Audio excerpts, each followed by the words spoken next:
여러분들의 부동산 길라잡이, 부동산 가이드 진행의 강주리입니다.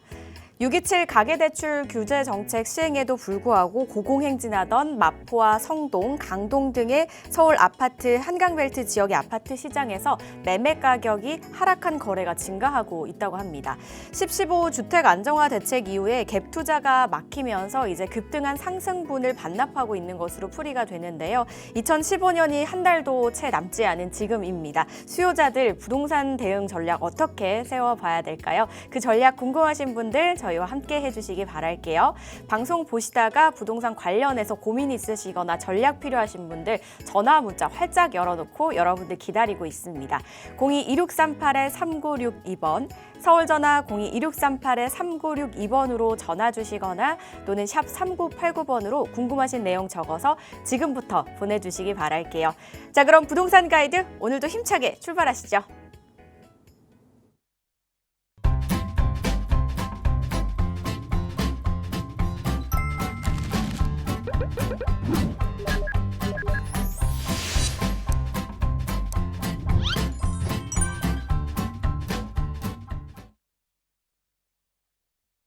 부동산 가이드 수요일에 남자 만나시는 날이죠. 동산이형 부동산연구소의 박성일 팀장과 함께합니다. 안녕하세요, 팀장님. 안녕하십니까. 시청자 여러분 반갑습니다. 동산이형 박성일 팀장입니다. 오늘 서울의 날씨가 굉장히 매서웠습니다. 아침에는 거의 체감 온도가 영하 10도 이하까지 떨어졌다고 하는데 저도 그걸 체감하면서 아침에 부들부들 떨면서 출근을 했습니다. 시청자 여러분들 이런 환절기에 감기 걸리기 정말 딱 좋습니다. 제가 항상 감기 조심하라고 말씀을 드리는데 이번에는 진짜 독감 걸리면 오래 간다고 하니까요. 시청자님들의 건강 관리 꼭 유의하시길 당부드리겠습니다. 아울러서 오프닝에 말씀해 주셨던 내용을 좀 찬찬히 한번 살펴보고자 합니다. 지금 서울 집값이 떨어진다, 이제 떨어진 그 매매가 나오고 있다, 이렇게 언론에서 이야기를 하고 있는데 실제 제가 확인을 해보니까 이 매매 실체가 무엇인가 따져봤더니 내년 5월에 양도세 중과 유예가 이제 더 이상 유예되지 않을 것이다 라는 이야기들이 있습니다. 그런 것들 때문에 지금 다주택자 분들이 하나둘씩 이제 처분하는 그런 상황인데 제값을 받게 되면은 이것을 팔기가 어려워지니까 이것을 미리미리 처분을 하는 그런 상황이라고 그렇게 보고 있습니다. 여러 부동산 전문가들이 바라보는 시각에 따라서 달라지겠지만 저 같은 경우에는 이러한 상황이 비단 집값이 떨어진다 이렇게 보고 있지 않고 비를 좀 이제 피해가는 그런 이제 현명한 분들의 하나 둘씩의 처분이 아닌가라고 이렇게 보고 있고요. 시청자 여러분들 중에서도 이런 그 양도세 중과에 대한 부분들 때문에 고민이신 분들이 정말 많으실 겁니다. 이런 부분들도 해결할 수 있는 세미나 이런 것들도 기획이 되어 있으니까 이후에 설명드릴 그 세미나에 참석하시면 그런 정보들도 얻어가실 수 있을 겁니다. 시청자 여러분들 끝까지 방송 시청 부탁드리고 뒤에서 있을 세미나 설명도 꼭 들으시고 참석해 주시기 바라겠습니다. 네, 그래서 전략이 정말 중요하다라는 생각이 듭니다. 방금 말씀해 주신 것처럼 어떤 정책이나 이런 부분들이 시행이 될 때 그에 맞춰서 집을 매도를 해야 될 수도 있고 아니면 매수를 해야 될 수도 있고 유지를 해야 될 수도 있고 이에 따라서 세금 관련 부분이라든지 조금 차이가 나기 때문에 전략이란 게 플랜이란 게 필요한 거겠죠. 그래서 이런 부분들은 전문가와 한번 상담을 해 보신 다음에 신중하게 결정해 보시면 좋겠다라는 생각이 들었고요. 그리고 무엇보다 가장 중요한 건 건강이 아닐까 싶습니다. 건강이 안 좋다면 이런 것도 할 수 없잖아요. 건강 잘 챙기시고 저희 부동산 가이드와 부동산 플랜도 든든하게 한번 세워보시기 바랄게요. 그 플랜 세우실 수 있는 자리 첫 번째 세미나 자리 소개부터 들어보겠습니다. 부동산 시장은요, 전쟁터입니다. 이 전쟁터에서 승리할 수 있는 방법, 살아남을 수 있는 방법은 어떠한 전략을 세우느냐에 따라 다르겠죠. 아나운서께서 말씀하신 것처럼 이러한 전략을 나 혼자만 세우기에 좀 어려움을 느끼신다면 전문가들과 함께 상의하시고 같이 이야기를 나눠보시면서 그런 전략들을 세워보시길 바라겠습니다. 저희가 매주 목요일마다 세미나를 진행하고 있고요. 당장 내일 오후 2시에 세미나 개최할 예정입니다. 주제는 항상 비슷한 결로 가고 있지만 제가 이번 주제는 좀 바꿔봤습니다. 나에게 맞는 재개발 투자처는 어딜까? 각자 시청자 여러분들이 갖고 계신 예산들이 한정적이실 거예요. 아니면 내가 돈이 많다고 할지라도 들어갈 수 있는 지역이나 아니면 어디가 좋다라는 걸 좀 궁금해하시는 분들이 많으실 겁니다. 그런 분들께 딱 알맞는 세미나니까요.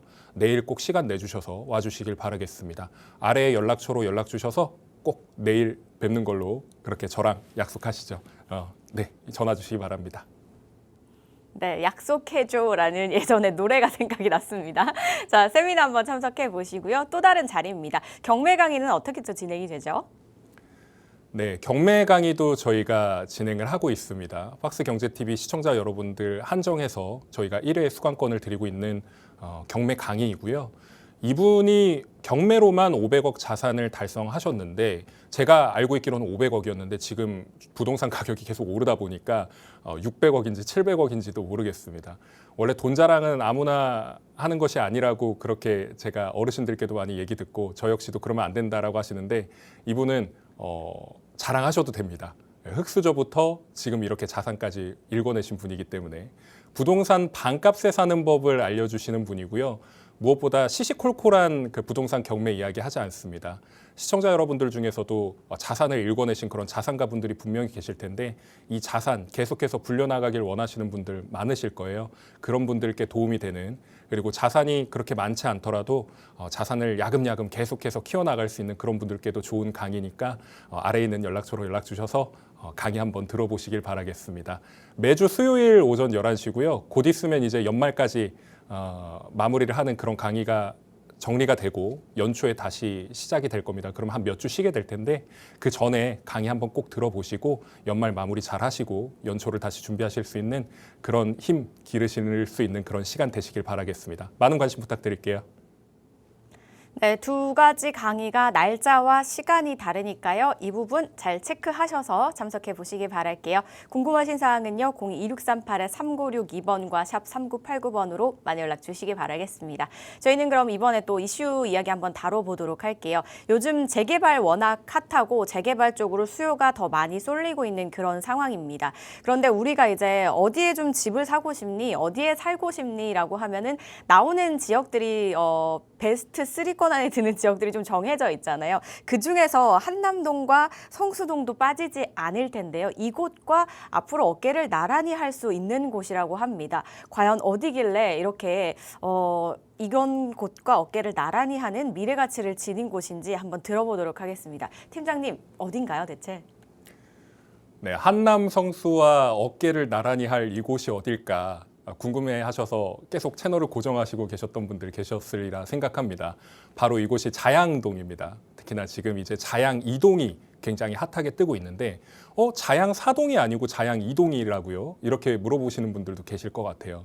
이 자양 2동이 지금 핫하디 못해 뜨거워가지고 화상을 입을 정도로 굉장히 뜨겁게 달궈지고 있는 그런 지역입니다. 왜 한남과 성수를 비견했을까? 좀 고민을 해보실 필요가 있겠는데요. 이 자양동 같은 경우에도 광진구에 위치한 그런 곳인데 여기가 마포와 성동에 이은 상급지로 군림하게 될 그럴 지역이고 한남과 성수가 왜 떴냐라고 하면은 그 중에 하나가 남양 지역이기 때문이죠. 아파트가 지어지게 되면 남양을 누릴 수 있는 그런 아파트가 탄생을 하게 되는데 이 자양동 같은 경우에도 남양 아파트가 정남향 아파트가 생길 수도 있고 남동향 아파트가 생길 수도 있겠지만 해가 떠 있는 동안에 계속해서 해를 누릴 수 있고 한강뷰를 마음껏 누릴 수 있는 그런 지역이라 해서 요즘 핫하다고 합니다. 이 지역에 지금 모아타운이 계속해서 추진이 되고 있고 일부는 한강변 모아타운이라는 이름을 들고 이렇게 이야기를 하시는데 오늘도 저도 이 자양이동 모아타운 분석을 통해서 어떤 곳인지 그리고 얼마만큼 바뀔 것인지 그리고 얼마 정도 수준까지 올라갈 것인지 이런 것들을 분석해 드리고자 합니다. 끝까지 시청을 부탁드리겠습니다. 우선 한강변의 주요 재개발지를 한번 살펴보자면요. 서쪽부터 한번 와보겠습니다. 강북 같은 경우에는 합정이라든지 용산, 한남, 성수가 자리 잡고 있고요. 그리고 오늘 소개해드릴 이 자양도 강북에 포함이 되어 있습니다. 강남 쪽으로 한번 살펴보자면 당산이라든지 노량진, 흑석 이런 쪽들이 이제 한강변에 위치해 있고요. 그리고 고덕 같은 경우에도 한강변과 조금 멀리 떨어져 있는 것처럼 보이지만 일부 한강뷰가 보이는 그런 재개발 지역들이 생겨나게 됩니다. 이런 지역들 중에서도 제가 자양동을 이렇게 빨갛게 칠해 놓은 것은 지금 굉장히 뜨거운 지역이기 때문입니다. 왜 이렇게 뜨거워졌을까? 사람들의 관심이 그만큼 다다랐기 때문이겠죠. 이 자양동이라고 하는 지역이 불과 몇 년 전까지만 하더라도 그렇게 관심을 받는 지역이 아니었고 한 10년 전 정도로 가보자고 한다면 노후도가 그렇게 충족되어 있지 않고 아직까지는 그냥 빌라촌으로 남아있을 지역, 향후에 기대되는 지역 정도의 수준이었습니다.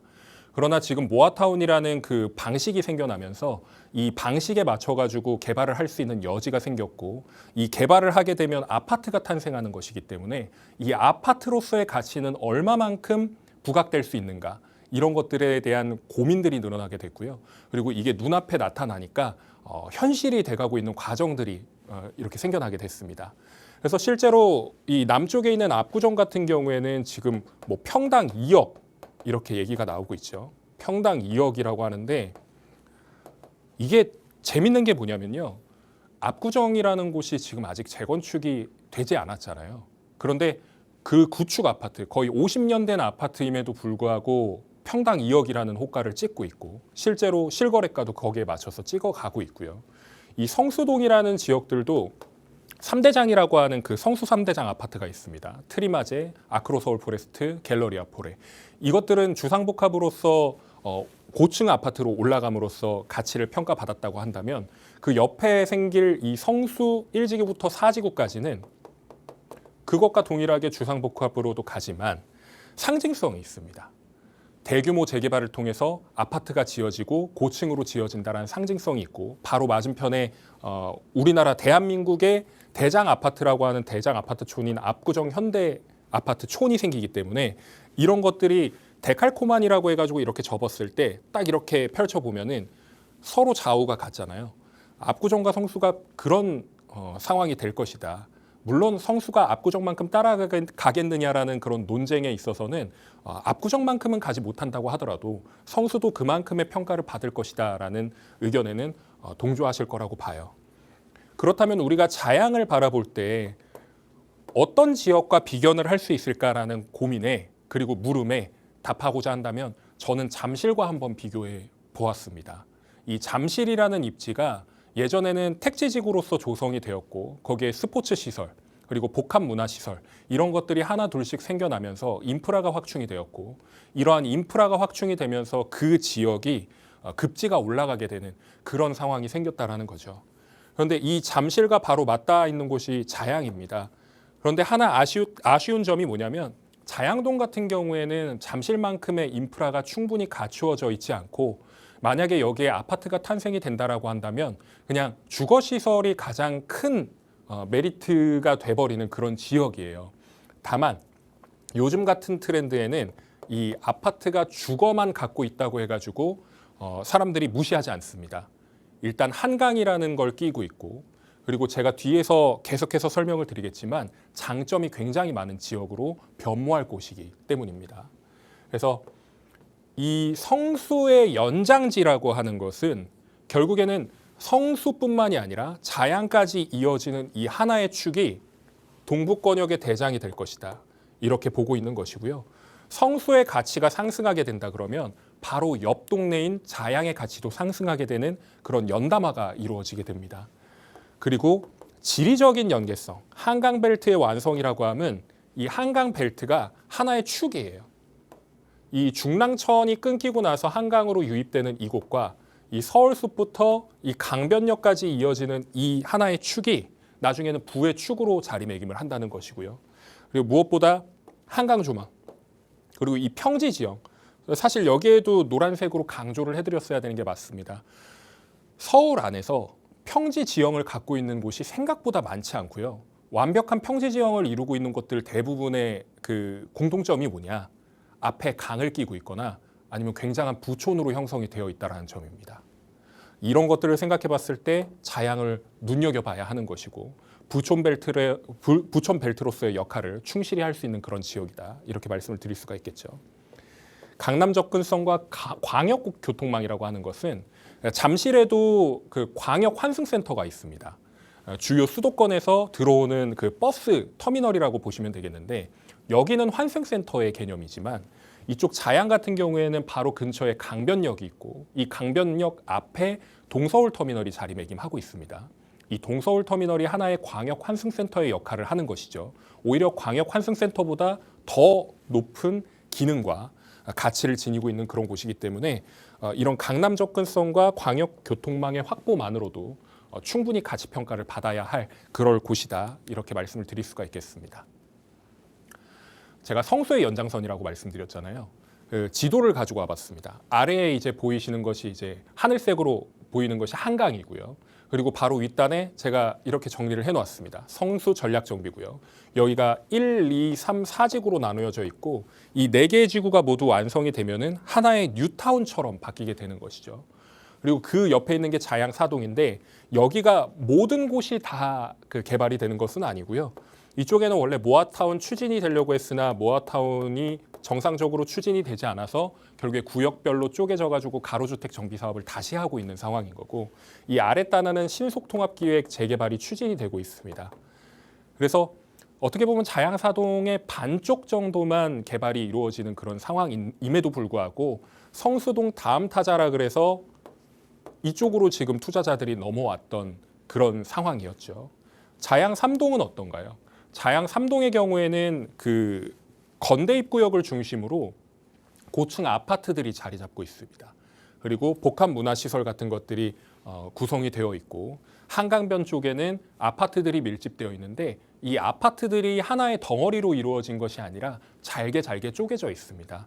그렇기 때문에 나중에 재건축을 한다고 하더라도 내구 연한이 다 돼가지고 30년이 넘어서 재건축을 한다고 하더라도 통합 재건축을 하지 않으면 여기는 개발 사업이 조금 지연될 가능성이 있고 그리고 이 자양 3동에서도 개발 사업을 하고 있습니다. 정비 사업을 하고 있는데 이 정비 사업의 그 바운더리와 그리고 덩어리가 그렇게 크지 않기 때문에 실질적으로 파급력이 그렇게 크지 않다.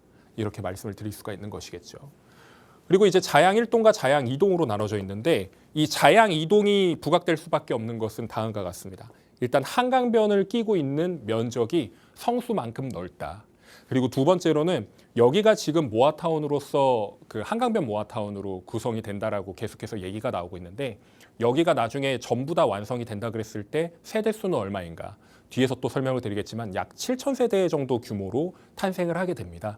그렇게 된다 그러면 비단 어디를 한번 좀 비교를 해볼까 이런 것들을 좀 생각해 볼 필요가 있겠는데 7,000세대 정도면 반포에 있는 하나의 축을 이렇게 형성이 되어 있는 그 고급 아파트들보다 세대수가 더 많습니다. 뭐 최근 반포 1, 2, 4주구 지금 공사가 한창인데 그것과도 비슷한 규모라도 보여지지 않겠느냐 이렇게 말씀을 드릴 수가 있는 것이겠죠. 바로 한강변 코앞에 생긴다라는 게 그게 핵심입니다. 자양 1동의 경우에는 지금 추진이 되고 있는 모아타운 대상지가 있고 후보지로 선정된 곳이 있고 그리고 이 건대 인근에도 주민 제한 방식으로 건대 모아타운이 계속해서 이루어지고 있는데 투자 금액이 많이 올라왔습니다. 그렇기 때문에 이제 아무래도 메리트가 조금 떨어진 상황이다. 이렇게 볼 수 있는 것이겠죠. 왜 자양 이동을 계속해서 봐야 되느냐 이런 것들을 따져봤을 때 여기가 이제 1동 구역이고요. 자양 1동 구역. 이쪽이 자양 2동 구역입니다. 빨간색으로 표시된 부분인데 이 부분에서 지금 어떤 일이 벌어지고 있냐면 저층 주거지를 싹 밀어버리고 아파트촌으로 만들겠다라는 광진구의 야심찬 계획이 담겨 있기 때문입니다.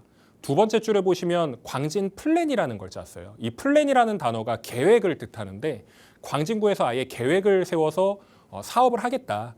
이렇게 명문화시킨 그런 지역이라 볼 수 있겠습니다.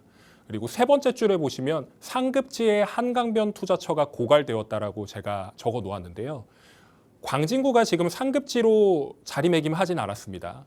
대략 한 중상급지 정도 되는 그런 급지 아니냐라고 다들 이야기를 하시고 저 역시도 그렇게 생각하는데 여기는 나중에 아파트촌으로 변모하게 되면 상급지로 군림하게 되는 그런 지역입니다. 그렇기 때문에 이 한강변 투자를 하려고 하시는 분들 같은 경우에는 대부분 다 들어갔죠.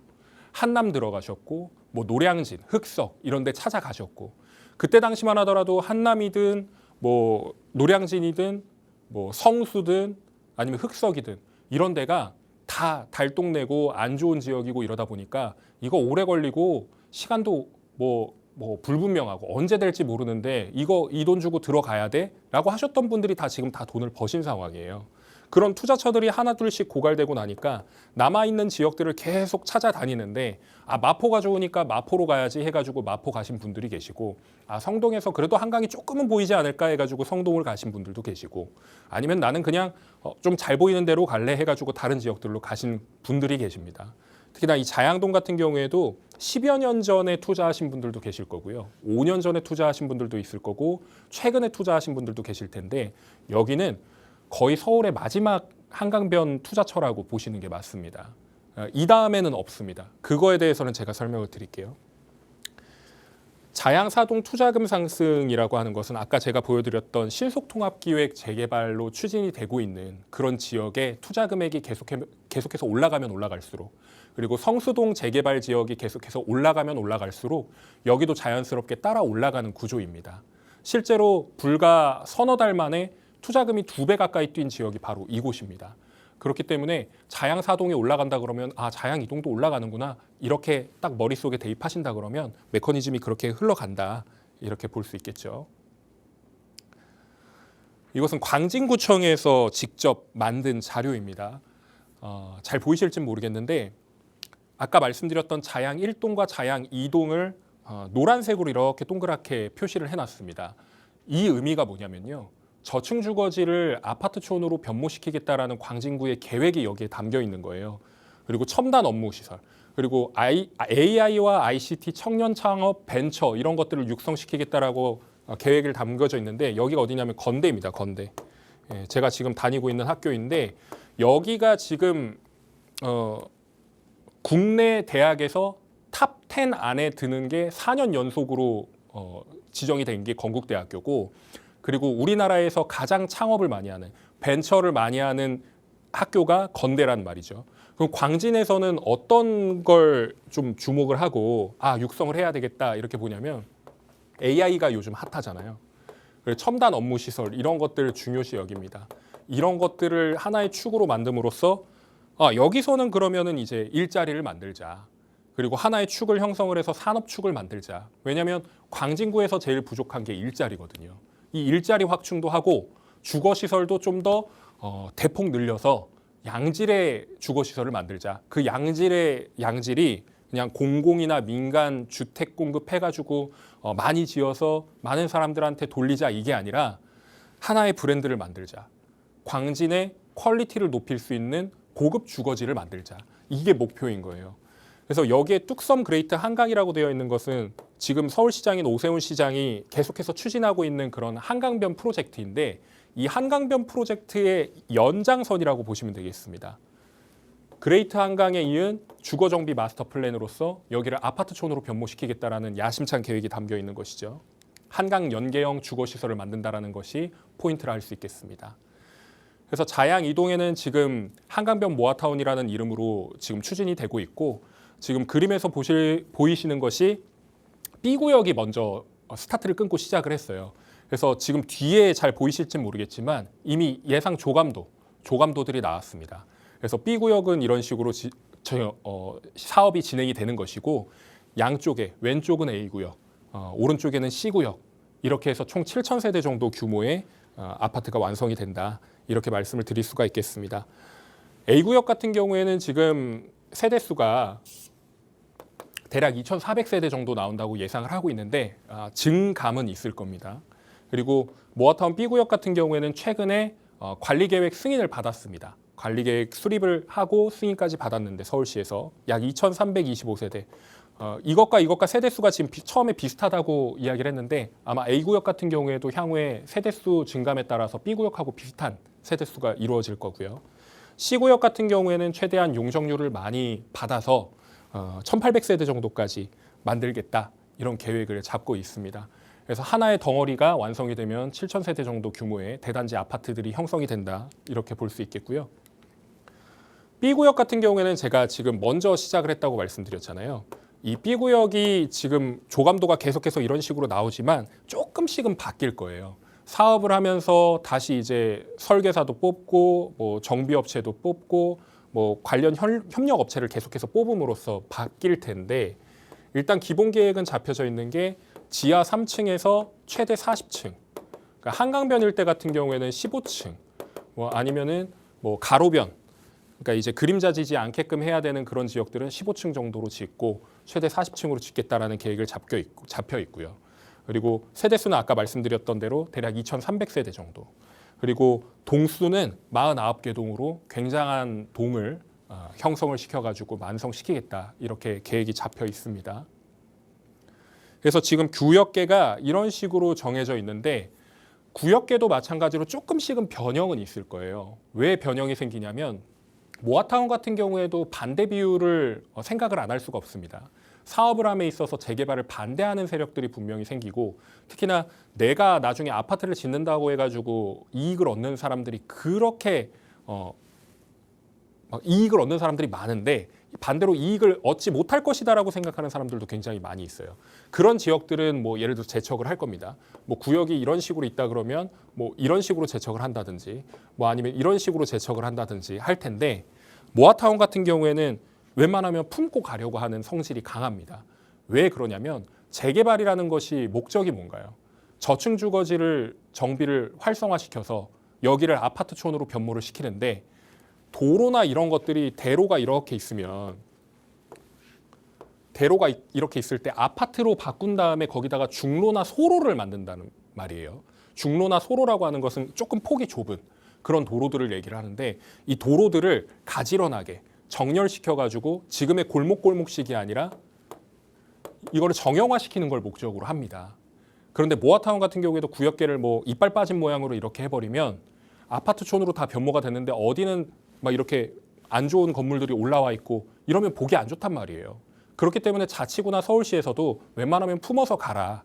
이런 식으로 지금 하고 있는 상황이고 지금 이렇게 나눠져 있습니다. A구역과 B구역, C구역이 나눠져 있고 A구역 같은 경우에는 총 4개의 구역, B구역 같은 경우에는 5개의 구역, C구역 같은 경우에는 3개의 구역으로 나눠져서 사업을 추진하려고 그렇게 준비를 하고 있습니다.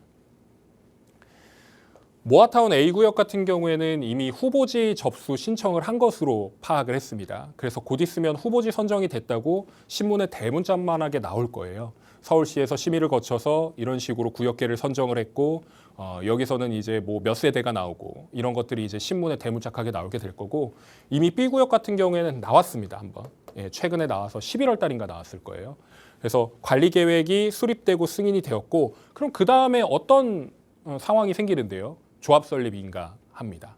추진이 세워야 되는 거 아니에요? 추진위원회 만들어야 되는 거 아니에요? 라고 물어보신다면 모아타운은 추진이 설립을 하지 않아도 바로 조합 설립을 할 수 있다는 점이 가장 큰 장점입니다. 그래서 곧 있으면 조합 설립하고 시공사 선정하는데 시공사가 어마무시합니다. 뒤에서 또 설명드릴 겁니다. 모아타운 C구역 같은 경우에도 B구역이 제일 먼저 하고 A구역, 그 다음이 C구역입니다. 그래서 순서가 지금 이런 식으로 가게 될 거예요. 그 완성이 B구역이 먼저 되고 그 다음이 A구역, 그 다음이 C구역 이렇게 이루어질 텐데 지금 A구역이든 C구역이든 B구역이든 뭐 상관없이 주목해야 할 것은 어차피 서울 안이 다 규제 지역으로 묶였기 때문에 이런 재개발들이 이루어지게 된다 그러면은 이 규제 지역의 어떻게 보면 묶임에 당할 수 있습니다. 이 묶임이 뭐냐? 그러니까 조합이 설립이 되게 되면 여기 아무나 못 들어가요. 그러니까 갈 수 있는 내가 살 수 있는 것밖에 못 산다는 겁니다. 그럼 매물 잠김이 생기겠죠. 그럼 들어갈 수 있는 사람들이 몇 안 생긴다라는 거예요. 그래서 이 C구역 같은 경우에도 지금 후보지 신청 접수를 하게 되면 권리 산정일이나 이런 것들에 걸릴 수가 있는데 이런 것들이 지금 임박되어 있는 상황이다. 그래서 B구역, A구역, C구역 이런 것들 가릴 거 없이 일단 내가 자양 이동에 들어가겠다라 그러면 이 구역 안에 있는 가장 괜찮은 물건을 사서 투자를 해야 된다. 이게 핵심입니다. 제가 그 조합 설립되고 나서 시공사 선정 그거 말씀드렸잖아요. 이 자양이동 모아타운 B구역 같은 경우에는 최근에 조합 설립 동의서를 받기 위해서 주민설명회를 개최를 했습니다. 근데 지금 화면에서 잘 보이실지는 모르겠는데 1군 건설사 중에서 탑 티어라고 하는 건설사들의 OS 요원, 아웃소싱 요원입니다. 그 건설사에 속해 있는 그 사람들이 나와서 홍보를 했다라는 거예요. 물론 직접적인 홍보는 안 됩니다. 간접적인 홍보죠. 간접적인 홍보가 뭐냐? 그냥 서 있는 거예요. 안녕하세요. 예, 축하드립니다. 이런 식으로 이야기를 하면서 여기 띠를 매달고 있죠. 제가 직접적으로 건설사 이름을 말씀드리기엔 좀 애매모호함이 있어서 화면이 잘 보실지 모르겠지만 이런 건설사들이 들어와가지고 사전 수주 경쟁을 했다라는 겁니다. 지금 이쪽은요. 1군 건설사 중에서 탑5 안에 드는 건설사들이 너도 나도 관심을 갖고 지켜보는 그런 모아타운이에요. 그런데 이 모아타운에서 1군 건설사들이 들어오는 걸 당연하게 여기시는 분들이 계신데 서울 안에서는 모아타운을 할 때 1군 건설사 탑5 안에 들어오는 사람들이 내륙 지역은 잘 건드리지 않습니다. 대부분 1군 건설사 중에서도 탑 20, 탑 15, 이 정도까지 해서 아랫단의 건설사들이 와가지고 수주를 하는데 여기 같은 경우에는 다르다는 거예요. 왜 이런 1, 2위를 다투는 건설사가 들어와서 이렇게까지 수주 경쟁을 하느냐 이거죠. 브랜드화 시키고 있는 겁니다. 한강변 일대에 내 브랜드로 만들 거야. 지금 이 왼쪽에 있는 건설사 같은 경우에는 한남 뉴타운 4구역, 한남 4구역을 수주 경쟁에서 승리를 해가지고 다른 건설사를 이긴 그런 건설사입니다. 이런 건설사가 지금 이 모아타운 현장에 와 있다는 것만으로도 굉장한 기대감을 불러일으킬 수 있다는 거죠. 비단 B구역뿐만 아니라 A구역과 C구역도 마찬가지일 거라는 겁니다. 일반적인 재개발 같은 경우에는 18년 6개월이 소요가 됐는데 지금은 서울시에서 13년까지 단축을 하겠다라고 이야기를 하고 있고요. 제가 대충 계산을 해보면 착공과 준공 그리고 이전고시 청산 이런 것들은 이제 아파트를 입주하는 그런 단계가 될 때까지 대략 몇 년 걸리냐라고 보면 한 5년에서 6년 정도 걸립니다. 예, 그리고 그 전 단계 같은 경우에도 조합 설립이 이루어지고 나서 시공사 선정하고 관리처분 인가까지 내는데 13년까지 단축 목표 하겠다라고 한다면 여기서도 한 5년에서 6년 정도 걸리는 거예요. 그럼 앞단에서 나머지가 한 2, 3년 걸린다라는 얘기거든요. 근데 지금 실제로 이런 식으로 되고 있습니다. 일반적인 재개발들이 이런 식으로 단계를 거쳐서 신속통합기획을 통해서 13년까지도 되겠구나라고 생각을 하고 있다는 거죠. 근데 지금 핵심은 모아타운 같은 경우에는 그럼 몇 년이 걸리는데요. 이 결과물이 아직 안 나왔거든요. 그런데 지금 결과물이 대략 한 7년 정도 이내에 결과물이 나올 것이다. 이렇게 보고 있습니다. 몇 년 안 남았어요. 왜냐하면 한 4년 정도 차에 착공을 시작했기 때문에 준공이 되고 나서 입주하는 그 시기가 대략 한 7년 차 정도 된다는 뜻입니다. 이 모아타운 사업 절차를 제가 가져온 이유는 일반적인 재개발하고 조금 다르기 때문입니다.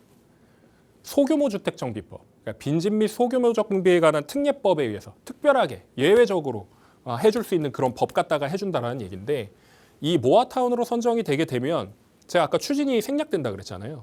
이 추진위를 안 만듭니다. 추진위 안 만들고 여기서 조합 설립을 해요. 그러고 나서 여기 통합심의라고 되어 있는 것이 각종 영향평가입니다. 근데 이 각종 영향평가를 통합해서 받으면 시간이 반쪽으로 줄어들거든요, 거의. 그럼 여기서 시간 줄이고 사업시행인가와 관리처분인가를 같이 통합해서 또 심의를 합니다. 인가를 받을 때. 그러면은 여기 지금 생략이 되어 있는 관리처분까지 포함을 해서 사업시행인가 받으니까 여기까지 걸리는 시간이 일반적인 재개발보다는 짧다라는 거예요. 그렇기 때문에 모아타운을 선호를 했는데 우리가 흔히 말하는 하급지나 뭐 중하급지 이런 데에서는 모아타운이 속도가 굉장히 빠르니까 이거 하면 좋습니다 해가지고 다들 이렇게 들어갔단 말이에요. 근데 상급지에서 이걸 속도까지 줄여버리면 중하급지는 아무것도 아닙니다. 상급지 같은 경우에는 속도까지 줄이고 재개발 빨리 한다? 아파트 완성을 빨리 시킨다? 그러면 이 가치 상승의 속도가 일반적인 그런 지역들하고는 확연히 다르다는 얘기입니다. 상급지에서 이렇게 속도까지 빨리 해주면요. 아까 말씀드렸던 6, 7년 정도 걸린다라는 건 이 시범 사업지에 한해서 일단 설명을 드렸는데 이 시범 사업지가 어디냐면 서울시 강북구 번동에 위치한 모아타운 시범 사업지입니다. 지금 이미 착공이 들어가 있고요. 이 착공하고 나서 지금 공사를 열심히 하고 있어요. 그래서 곧 몇 년 안에 아파트가 지어지게 되고 이게 완성이 되면 모아타운 첫 시범 사업지의 완성지가 나오게 됩니다. 그렇게 된다 그러면 아마 지금으로부터 한 몇 년 정도 걸리니까 다음 지방선거가 끝나고 나서 한 2년 정도 뒤에 모아타운 성공적으로 완수했습니다라는 게 헤드라인에 빵 뜰 거예요. 그럼 그때부터 모아타운이 엄청 각광을 받게 되는 겁니다. 지금 이후에 선정된 후보지들도 한 7년에서 10년 정도 걸린다라고 얘기를 하는데 만약에 이게 시범 사업지가 성공적으로 완성이 되고 그 이후에 계속해서 지어지는 것들이 7년 안쪽으로 완성이 된다라고 한다면 이거는 뭐 빠르게 이루어지는 곳들은 5년이면 만들어질 수도 있는 겁니다.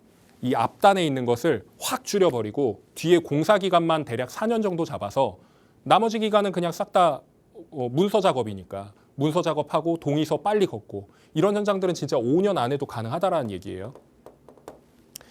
지금 동의율 75%로 하향 조정할 예정인데 지금은 80%입니다. 그런데 이 75%로 이미 법이 바뀌었고요. 이게 내년 2월에 바뀌게 되면 조합 설립을 하는 데 있어서 동의서를 75%만 받으면 조합 설립을 할 수 있게끔 됩니다. 그리고 일반적인 재건축 같은 경우에는 70%로 낮춰지는데 계속해서 이 동의율을 좀 더 낮추자 이런 이야기들이 나오고 있죠. 그래서 일반 재개발도 70%로 낮춰야 된다라는 얘기가 나오는데 얘는 일반적인 재개발이 아니라 소규모 재개발이기 때문에 조금 다르게 흘러간다. 그래서 이 5% 낮춘 것만으로도 굉장히 유용한 거예요. 마지막으로 아까 말씀드렸던 사업 단계를 함에 있어서 통합하고 축소하는 그런 것들이 여기에 다 담겨 있습니다. 그래서 모아타운이 좋다라는 것이죠. 당연한 이야기들입니다. 그래서 제가 따로 설명은 안 드리고 한번 쭉 훑어보시기 바라겠습니다. 결국엔 모아타운은 서울에서 만들고 서울에서 끝내야 될 재개발 사업입니다. 이 사업이 성공적으로 완수되기 위해서는 사업성이 확보가 되어 있어야 되는데 이 사업성이 충분히 확보가 된 곳이 바로 자양 이동이다. 이렇게 설명을 드리겠습니다. 이건 굉장히 중요한 내용이니까 한번 계속해서 잘 찬찬히 살펴보시기 바라겠습니다. 지금 여기가 어디냐면요. 압구정입니다. 왼쪽부터 설명드릴게요. 이 압구정 같은 경우에는 지금 평당 2억 정도 하는 상황입니다. 재건축이 이루어지지 않았음에도 불구하고 이 정도 가격이고 나중에 얼마만큼 변모할 것인지는 제가 뒤에서 설명을 드릴게요. 그리고 계속해서 오른쪽으로 오다 보시면은 주황색으로 제가 표시해 놓은 곳이 있습니다. 여기가 어디냐면 잠실 엘리트라고 하는 곳입니다. 엘리트. 이 엘스, 리센츠, 트리지움 이런 단지들이 지금 평당 1억은 넘었거든요.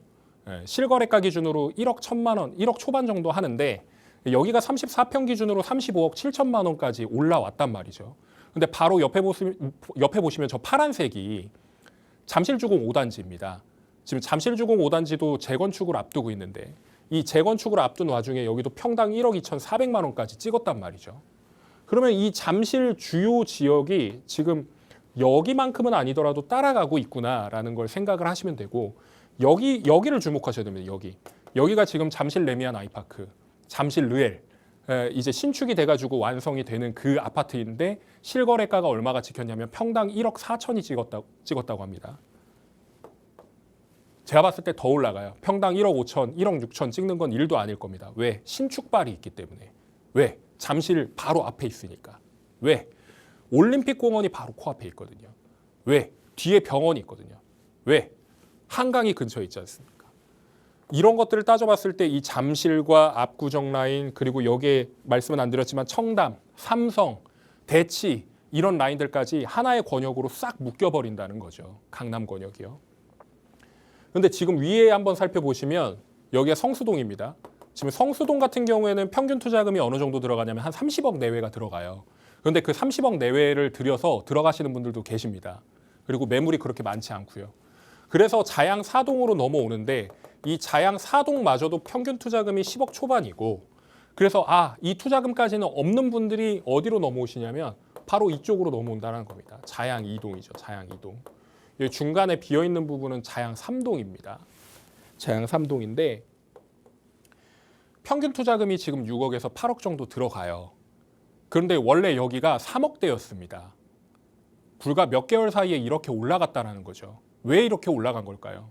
이 평균 투자금이 6억에서 8억이라는 건 똑같은 데 설명드릴게요. 용산의 후암, 청파, 서계 이런 데하고 동급이라는 거예요. 지금 얘가. 자양동이 그렇게 바뀐 겁니다. 급지가.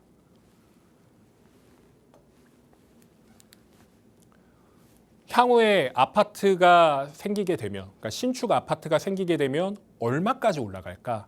이런 것들이 가장 중요한 내용이겠죠. 압구정은 평당 4억을 기준으로 약 140억 이상 될 겁니다. 여기는 뭐 200억 얘기 나오고 300억 얘기 나오고 일반 아파트가 그렇게 얘기가 나오고 있고요. 실제로 지금 34평 받고 있는 분이 실평형수 34평을 받지 않습니다. 대략 거의 50평대를 받게 돼요. 확장 면적까지 다 포함해서요. 성수동도 마찬가지입니다. 여기도 지금 제가 좀 보수적으로 잡아놨지만 100억 이상 갈 곳은 당연한 그런 곳이에요. 아래부터 먼저 보겠습니다. 잠실주공 5단지 100억 가까이 하는 그런 아파트 단지가 될 겁니다. 잠실 엘리트라고 하는 이런 단지들도 이제는 구축으로 바뀔 거거든요. 지금 준신축에서 구축으로 넘어가는 단계죠. 이 아파트도 나중에 70억 정도 될 것으로 예상이 되는데 문제는 여기 신축 아파트 단지 같은 경우에는 이거보다 더 가격이 나갑니다. 당연한 거예요.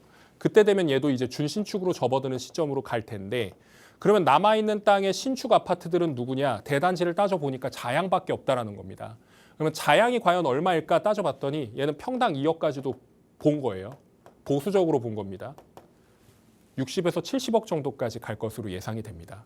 지금 내가 투자 금액이 뭐 6억에서 8억 정도 들어가서 와 너무 비싼 거 아니야? 강북인데 광진인데 이 생각이 아니라 향후에 아파트를 내가 34평을 받았는데 이 금액이라면 당연히 지금 들어가시는 게 맞는 거죠. 초기 재개발이라고 해가지고 두려워하실 필요가 없다는 겁니다. 왜? 그만큼 더 빨리, 그만큼 더 멋지게 지을 거니까요. 자양동 누가 들어가야 될까? 한번 고민해 보시기 바라겠습니다. 상급지에 못 들어가신 분들이 굉장히 많습니다. 갈아타기 실패하신 분들. 특히나 이 타이밍이라는 걸 무시할 수가 없었는데 이 타이밍을 재고 재다가 실패하시는 분들이 많고 특히나 내가 갖고 있는 거 못 팔아가지고 이 타이밍을 놓치신 분들이 계세요. 이런 분들 같은 경우에는 자양동으로서 다시금 갈아타게 할 수 있는 여력을 만들어내시는 게 중요할 거라고 보고 있고요. 무엇보다 손자녀, 손자, 손녀 그리고 자녀 이런 분들이 지금 아파트를 해주긴 해줘야 되겠는데 아파트는 너무 비싸고 그리고 규제에도 묶였고 그럼 지금 이 상황에서 어디를 들어가야 될까 이런 걸 생각해 봤을 때 아파트가 될 곳을 찾아주셔야죠. 성수나 한남을 들어가지 못하는 예산이고 이걸 증여하게 되면 굉장히 증여세가 많이 나오니까 이걸 좀 타파할 수 있는 방안이 바로 이 자양이다. 이렇게 말씀을 드릴 수가 있겠습니다.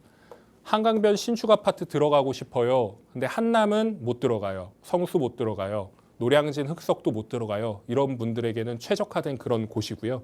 그리고 제2의 한남, 성수 이런 것들을 찾고 싶으시다면 꼭 이 자양동을 눈여겨보시기 바라겠습니다. 내일 있을 세미나에서도 이 자양동에 대해서 짚어드릴 계획입니다. 관심 있는 분들 꼭 찾아오셔서 이야기 들어보시길 바라겠습니다. 오늘 강의는 여기서 마치겠습니다.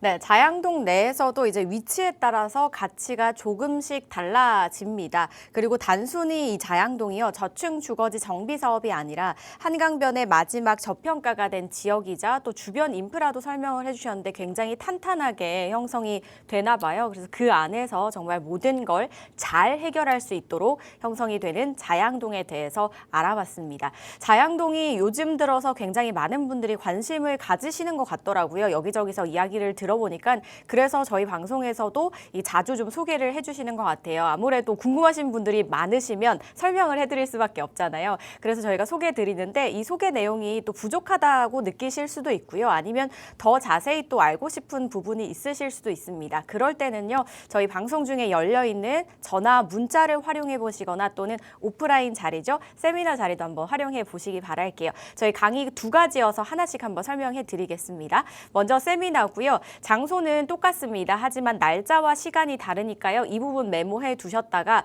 참석을 해주시면 좋겠고요. 부동산과 관련된 고민들 이야기 나눠보실 수 있는 자리로 한번 활용해 보시고요. 다음은 두 번째는 경매입니다. 경매는 이제 단순히 그냥 세미나와는 조금 다른 형태를 띠는 성격의 강의겠죠. 그래서 경매에 관심 있으신 분들은 한번 참석하셔서 이야기 나눠보시고요. 선착순 마감이라고 하니까요. 이 부분도 꼭 기억을 해주시기 바랄게요. 문의사항은 02-2638-3962번과 샵 3989번으로 연락 주시면 되겠습니다. 저희는 이제 또 고민 해결을 해봐야 될 텐데요. 역시나 오늘도 시간이 많이 없어서 많은 고민은 못 만나보겠지만 그래도 최대한 빠르게 한번 해보겠습니다. 5234님이 보내주셨는데요. 영등포에 주거용 오피스텔 보유 중입니다. 제가 가지고 있는 오피스텔이 재개발 구역에 포함이 돼서 사업을 진행한다고 하는데요. 추진위에서는 입주권을 받을 수 있다고 하는데 다른 전문가들은 입주권을 못 받는다고 합니다. 누구 말이 맞는 걸까요? 팀장님 답변 좀 꼭 부탁드립니다. 라고 보내주셨습니다. 영등포에 주거용 오피스텔을 가지고 계신데 이게 이제 입주권을 받을 수 있냐 없냐의 문제입니다. 팀장님 어떻게 저희가 좀 분석해 볼 수 있을까요? 일단 반은 맞고 반은 틀린 내용이 서로 이제 왔다 갔다 하는 것 같은데요. 일단 결론부터 말씀드리면 법상으로는 오피스텔은 입주권을 못 받는 게 맞습니다. 이 입주권이라고 하는 게 아파트 입주권이거든요. 근데 이 영등포 일대에서 지금 벌어지고 있는 상황이 뭐냐면 이 입주권이라고 하는 건 아파트에 들어갈 수 있는 권리만을 생각을 하시는데 여기서 지어지는 건물들이 뭐냐에 따라서 또 달라집니다. 그 추진위에서 지금 얘기하고 있는 게 아마 아파트 입주권을 주겠다 이런 식으로 얘기를 하시는 것 같은데 이게 완전하게 불가능한 건 아니에요. 가능하게 하는 방법이 있습니다. 그 방법이 뭐냐면 이 입주권을 받게끔 하기 위해서 정관으로 명시를 하면 돼요. 이 정관이라는 게 법을 이길 수 있느냐? 뭐 물론 법이랑 이런 것들의 다툼이 있을 수는 있겠지만 이 사람들을 끌고 재개발을 함으로써 완성을 시키는 것이 아파트라면 그걸 정관으로서 명시를 해가지고 할 수 있다라는 거죠. 그래서 불가능한 건 아닙니다. 그런데 하나 전제 조건이 뭐였냐면 동의율을 100%, 그러니까 한 명도 빠짐없이 다 받아야 된다라는 그런 내용이 있었는데 최근 판례에서 이게 한번 뒤집어졌습니다. 재건축 현장에서. 그래서 100%를 굳이 받지 않고 나중에 총회나 이런 것들이 열릴 거 아니에요. 정비사업 총회를 엽니다. 뭐 주민총회를 열어서 안건들을 이렇게 올려가지고 이거는 이렇게 하겠다, 저건 저렇게 하겠다 이런 것들을 하게 되는데 거기서 통과가 되면은 입주권을 줄 수도 있다라는 내용입니다. 그렇기 때문에 이런 것들을 너무 무조건 못 받는다라고 생각하시면 안 돼요. 두 번째, 영등포 일대는 지금 중공업 지역으로서 구성을 하고 있는데 대표적인 게 뭐냐면 오피스텔이 굉장히 많아요. 그러니까 지금 보라색으로 보이는 땅들이 다 중공업 지역인데 이 중공업 지역에서는 이점이 뭡니까? 용적률을 최대 400%까지 가져갈 수 있다는 뜻이에요. 이 400%라고 하면 숫자만 보면은 그렇게 많지는 않은 것 같은데 이거 굉장히 큰 수치입니다. 이거 가지고 만든다 그러면 아파트들을 엄청 높게 지을 수 있어요. 영등포가 그렇습니다. 그런데 아파트 짓고 얘네가 그냥 주거용 아파트만 짓느냐? 주상복합으로 짓는다고요. 대표적인 사례가 공덕역 인근에 가보시면 거기에 롯데캐슬이 하나 이렇게 번듯하게 지어져 있습니다. 그 아파트와 오피스텔이 같이 겸해져 있는데 거기에 주거용 오피스텔, 뭐 상업용 오피스텔 이런 걸로 쓰고 있어요. 근데 그 구조가 똑같습니다. 아파트와 오피스텔이. 그런다 그러면 그럼 내가 아파트 입주권을 못 받아요? 그러면 주거용 오피스텔은 받을 수 있나요? 라고 했을 때 받을 수 있습니다. 한다 그러면 그것도 입주권이 나오는 거예요.